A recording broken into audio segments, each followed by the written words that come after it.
Now, Sports Talk with Broads. Here's Hunter Brody. You got to be kidding me. You have to be kidding me. This is a joke, right? I'm dreaming. This is a nightmare. I'm going to wake up any minute now. What? What? Did I really just see that type of performance? Did I seriously just watch the 76ers embarrass themselves on primetime television in the TD Garden? To be fair, it's hard to demand the Sixers to sweep the season series against the Boston Celtics. It is. When both teams are relevant, when both teams are good, when both teams are competitive, to demand them to just beat the Celtics every single time they play, that's not reality. It doesn't mean you walk into the game thinking, well, we're going to lose this one because we already beat them 3 times and there's no way we can sweep them. It doesn't mean you walk in with that mentality, but it's just understanding that it's very hard to do. But that is not an excuse for that effort. There are zero, and I mean zero positives. Don't try and sell me Ben Simmons. Don't. There's no positives. You just got destroyed against your rival. It wasn't even close. This was unwatchable. I was juiced, pumped up, ready to go. The blood was boiling because I wanted to see good basketball. And I get an unwatchable game? To the point where it's the fourth quarter, it's an obnoxious lead, I'm tuning out, I'm zoned out, I'm on my phone, I'm petting the dog, I'm in the kitchen, I'm not even paying attention because who cares? They gave me nothing tonight. And there are plenty of times where I discuss the Sixers throughout an 82-game season as I react after every game, and I say, who cares about a January Tuesday night against the Atlanta Hawks? Who cares about a December game on Wednesday against the Cleveland Cavaliers, the Washington Wizards, the Orlando Magic? Because those games don't mean a damn thing. And I stand by that. But with that being said, there are plenty of games that hold more value. Going into Boston, playing the Toronto Raptors, playing Milwaukee, playing Miami, playing Indiana. There are games that matter more and hold value and will give you a better understanding of your team. The Atlanta Hawks, when no one shows up, well, that's what happens in an NBA regular season game, whether you like it or not. Teams don't show up when they know they're going to make the playoffs. They just go through the motions. But you can't do that in Boston. You can't. That's just unacceptable behavior. And when you have your players playing this poorly, how? So the Sixers had 14 assists season low. They shot 36.9% from the field season low. They shot 21.2% from 3. Now, to be fair, they only shot 33 threes. It felt as if they shot way more. Maybe it was because in certain situations, they were firing them at will. So from the eye, it seemed like they were popping threes left and right. 33 is not that many threes at all. But when you are not knocking them down, it looks a lot worse. It feels a lot worse. And they were not knocking them down. It was just a trash performance as a team. And look at the head coach. When it gets to this level, it falls on the head coach as well. They need to do a better job. Al Horford, unbelievable. How? Joel Embiid, 1 of 11? Ew, no, are you serious? Now, there's plenty to talk about when it comes to this game, but before we do, we need to hear a word from my sponsor, SeatGeek. Are you looking to go to a game? Any game out there, an NBA game, an NHL game, college games? If you use the promo code BROADS at SeatGeek's checkout, you will receive $20 off of your total purchase. That's free parking. It's a no-brainer. Use the promo code BROADS today. So when you look at Al Horford's terrible performance, you can argue that Jayson Tatum almost put him in retirement with that beautiful dunk. Now, from a Sixers fan perspective, I hated it, but from a basketball fan, I jumped out of my seat and went, ooh, I cringed because it was a beautiful dunk. And when you see the slow-mo from the backboard, you can see the face on Jayson Tatum that he had that killer instinct in his mind that he was going to dunk on Uncle Al, his old teammate, and he literally almost put Al Horford in retirement, and he might even put him in a retirement home. It was that aggressive of a dunk. By the way, the Boston Celtics, they were out Kemba Walker, their all-star point guard. And the Sixers still got waxed. Jaylen Brown had a great game, 32 points. Tatum finished with 25. You have Wanamaker out there dropping points. And you look at everyone on the Sixers. And I know Ben didn't play as bad as everybody else, but I'm not taking any positives out of this. I'm not doing it. I will not allow it. As a team, as a unit, I assess them in this basketball game, and I say F-. I don't care. It's a team effort. You know, when you're in college or in a high school even, you have a group project, and guess what? One person might do okay, the other people slack off. But as a group, the professor or the teacher gives you one solid grade or one poor grade as a unit. That's what this is. So I don't care. I don't care about Ben's game, because I think as a whole, that was flat out embarrassing. Look at Brett Brown. Brett, you got to do something different. You can't continue to allow this to happen. When things aren't working, change something. When you're popping threes and you're not knocking them down, do something differently. At one point in this game, I couldn't believe it. The Sixers weren't even down that much. It felt like they were down 77, but they were down, 8 at half or so? And they were doing a good job cutting to the basket, coming off of certain screens, cutting hard, and they were able to actually score. Well, then why do we go back to jacking up three-pointers all the time? Once again, though, 33 isn't that many, but it felt like they came in waves and heavy waves where they were just shooting them at will, where it's like, dude, that's not the best time right now because you're not knocking down shots at a high percentage. Matisse struggled. Tobias Harris, 6 points. I'm sorry, I have to go back to Joel Embiid. I can't just overlook that and just mention Joel Embiid's pathetic night and not really dissect it and get into it more. What is that? What is the effort level? What were those shots? Did he rush back because maybe he wanted to play in the All-Star game so bad? He told himself, I need to get back. I got to play enough so it doesn't look like I just came back on the floor to get into the All-Star game. I feel like he wanted to play that bad to get into the All-Star game. He decided to come back early. Now, he was claiming, and I even mentioned it after he returned and had a decent night, he was claiming that the big thing for him was to get this team back on track so they're not in the 6th seed, and he's not worried about the All-Star game because he knows what's ahead. How can you say those words and then put that display on the floor, right? They don't correlate. You can't say you're focused on bringing this team back and getting out of the 6th seed, and then play that brutal, where you're 1 of 11 from the field. I don't care about his free throw percentage. It's a disgusting thing to watch. And it comes down to being unwilling to work hard. Who's really going to stop him? They brought the double team at times, sure. You got to know they're bringing the double team and kick it out to somebody. He had 4 turnovers or so in that first quarter. That first quarter set the tone for the basketball game.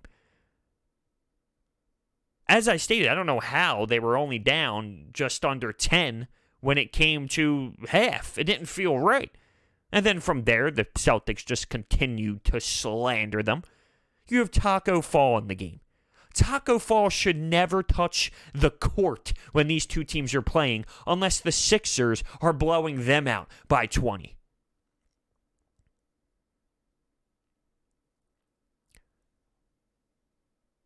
I can't even comprehend how this team isn't juiced and amped and ready to go from the jump against the Celtics. You can start with Brett Brown, definitely. But I also look at the individuals, and I look at the players. Al Horford gets his first touch of the game. What's he do? His first shot. He airballs it by 35 feet to the right. He knew it was going to be a hostile environment for the Celtics, and he knows also that these fans are booing him, but booing him with respect.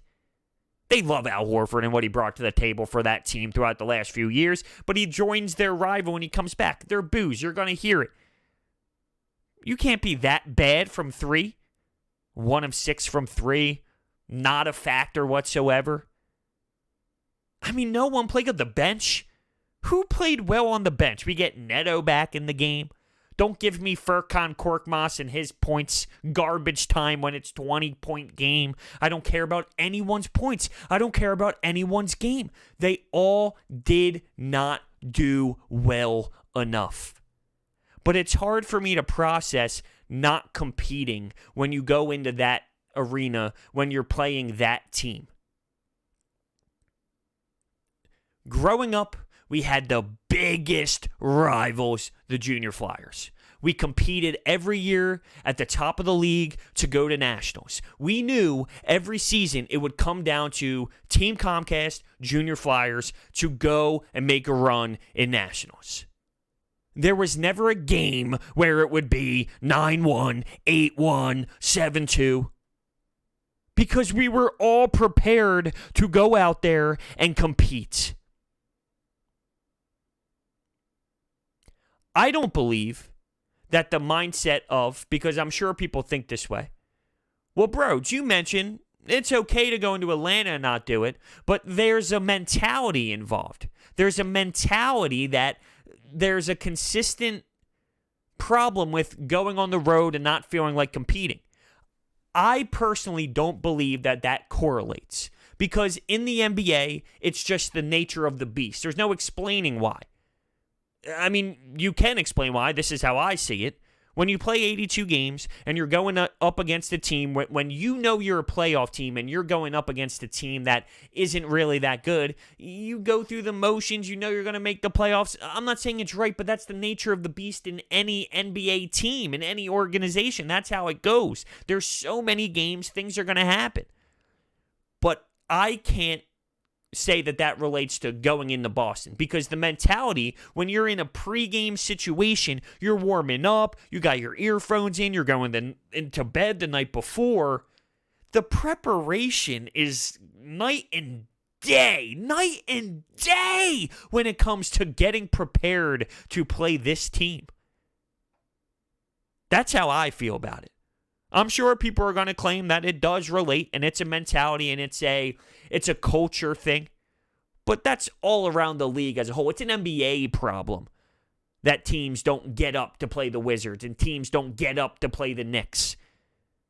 That's an organization, or not an organizational problem. That's a league problem, an NBA problem. But we'll move on from the random Tuesday nights in Januaries that don't matter. We need to focus on this game. And to see Al Horford do that, it kills me inside, because you would think, hey, I'm going up against my former team. I'm going up against them in their building. It's going to be a brutal night for me. I'm going to shut them the hell up. I'm going to dominate to the best that I can. I'm not going to say that Al Horford should go in there and say I'm going to drop 50 points on them, because that's not realistic. But for his personal game, for what he brings to the table, he should be able to say to himself, I'm going to put it all out there, and it's going to be a tough night for whoever I guard, and I'm going to make things happen. I'm going to make noise. In my respected game, I'm going to provide what I need to provide to help this team win. He wasn't able to do that. Joel Embiid was definitely not able to do that. And I don't know what to tell you. I mean, he had a decent game when he came back, and he didn't look that bad, but it's almost as if it's a problem with working hard. How is that the problem? How is not working hard the issue? If the team was grinding, battling, working their asses off, shots weren't falling though, but they were competing, they were involved, they were doing everything and anything to stay into the game, and they lost, you feel differently about it. I'm sorry, I can't say that's how it went. They weren't knocking shots down, but they were also not giving us everything they had. And we can't live with that here. I'm not living with that. Once again, 7 of 33, which is 21.2% from 3. But I will always counter that when I see it by saying 33 threes is not a lot. It's what NBA teams shoot. It's around the average of the NBA. It's not that aggressive. But they weren't knocking them down, and at times when you're failing to score, you need to find other ways. You got to find a way to get the ball through the hoop differently because they're not falling. The team was overwhelmed, outworked, outcompeted, outcoached. And it's hard for me to process that when I think the Sixers have more talent than the Celtics do. And there's a reason why they did win 3 of 4 games this season so far. Maybe they match up again in the playoffs. Who knows? Only time will tell. But I do think that they are the better team, and they have the better players. And that's why it's hard for me to swallow. Here's another problem. They play the Miami Heat. They're going to be in Miami on Super Bowl Sunday when they play the Heat on Monday. You think everything's going to go smooth? Will there be a problem? Will people decide to go out? Will people decide to, I don't know, think of other things instead of basketball? There's a lot going on in that area right now. I looked at this 4-game stretch and I said 2-2. I will be satisfied. Not happy, but satisfied knowing this team, knowing who they're playing, and knowing their road woes.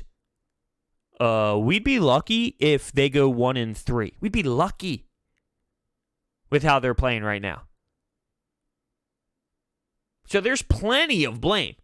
I know the hottest target will be Brett Brown, and there's no denying that there is a problem right now with Brett Brown and this basketball team. You can see it. There needs to be adjustments made. He's not making those certain adjustments. You got to find other ways to score. If the certain thing is not working, change. Change it up. Dial up something differently.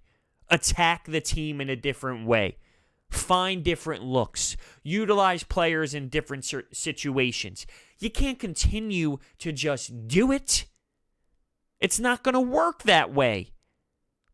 But you also look back and say, all right, players, why? I blame the coach. I'm blaming the coach. Let me say it one more time. I'm blaming the coach. But I'm blaming the players just as much. Because what Joel Embiid did, that crap, Joel Embiid was just as bad as Brett Brown. Tobias Harris was just as bad as Joel Embiid, who was just as bad as Brett Brown. Al Horford was just as bad as Tobias Harris, who was just as bad as Joel Embiid, who was just as bad as Brett Brown. The only person I'm not mad at is Ben. But once again, I'm not happy with him either because the team just got flat out embarrassed. Shake Milton looked shocked, stunned by the moment. Definitely not as good as he has looked over the last few games or so. Once again, not his fault. He's put in a tough situation. But you can argue that, listen, if you're in that situation, make the most of it. And he has shown that he can make the most of those spots at times. We've seen him drop 27. We've seen him drop a decent amount of three-pointers. We've seen him take it to the rim and have flashy moments and make some plays happen. So here's an opportunity to do that, and I don't think he did that. Tough spot for him, but there's a chance, and sometimes you're limited in chances. Matisse wasn't on that stat sheet defensively. It was horrible. From start to finish, it was horrible. When I tell you I was tuned out of the fourth quarter, I was tuned out of the fourth quarter.